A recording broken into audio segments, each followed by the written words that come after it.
लड़की को आप सब लोग जानते होंगे जो कि रजब भट्ट की वाइफ थी। ये पिछले दिनों इंस्टाग्राम के ऊपर लाइव आई हुई थी क्योंकि इसके सुनने में आया कि इंस्टाग्राम के ऊपर 1 मिलियन फॉलोअर हो गए हैं और ये लाइव आई हुई थी अपने फैंस के साथ बातें कर रही थी, जिसके अंदर इसके फैंस ने कहा कि तुम अपने भाई के व्लॉग्स के अंदर क्यों नहीं आती। तो इसने कहा कि मेरे भाई ने एक स्ट्रेटजी बनाई है जिसके अंदर उसने कहा कि जब मेरे यूट्यूब के ऊपर 5 लाख सब्सक्राइबर हो जाएंगे फिर मैं उसके व्लॉग में आया करूंगी। तो आप उसके जल्द से जल्द जो है वो 5 लाख सब्सक्राइबर करवा दें। ऑन ने एक स्ट्रेटजी बनाई है कि जैसे जैसे उसके 100K सब्सक्राइबर्स बढ़ते जाएंगे तो वो न्यू एंट्रीज करवाएगा।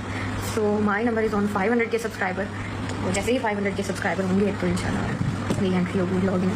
अब ये वही लड़की है जो कि रजब भट्ट को ये कहा करती थी, जो इसका हस्बैंड था उसको कहा करती थी कि मैंने कैमरे के सामने नहीं आना, मैं कैमरे शाई हूं, मैंने व्लॉग्स के अंदर नहीं आना। और अब अपने भाई के यूट्यूब के चैनल को प्रमोट करने के लिए ये कह रही है कि उसके जल्द से जल्द 5 लाख सब्सक्राइबर हो जाएं तो फिर मैं उसके व्लॉग्स के अंदर आऊंगी। अब ये मोहतरमा इंस्टाग्राम पे लाइव भी आ गई है और जब इसके भाई के यूट्यूब के 5 लाख सब्सक्राइबर हो जाएंगे जिसके चैनल को ये प्रमोट कर रही है तब उसके व्लॉग्स में भी आया करेंगी। मैं सिर्फ इतना पूछना चाहता हूं कि अब क्या इसको व्लॉग्स के अंदर आने में मसला नहीं हो रहा, क्योंकि रजब भट्ट को तो ये कहा करती थी कि मुझे मसला होता है व्लॉग्स के अंदर आने से, मैंने व्लॉग्स के अंदर नहीं आना। अब मैंने रजब भट्ट के खिलाफ बड़ी वीडियोस बनाई है। जब इनकी डिवोर्स हुई थी इसकी और रजब भट्ट की, तो मैंने रजब भट्ट को गलत बोला था और मैंने उसको अच्छा खासा रोस्ट भी किया था। लेकिन भाई अब इन लोगों की